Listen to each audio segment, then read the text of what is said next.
Magandang hapon po. Ito po ang resulta ng 2 PM draw ngayong Monday, July 17, 2023. Ito po ang resulta ng 2D Lotto 31, 1 in exact order.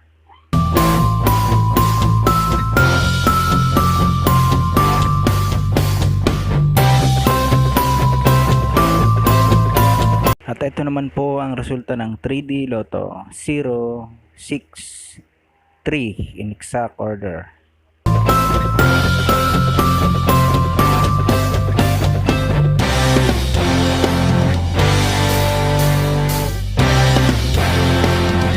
Congratulations po sa lahat ng mga winners. Palike and subscribe na lang po ng video ito para palagi kang updated sa mga bagong lotto result.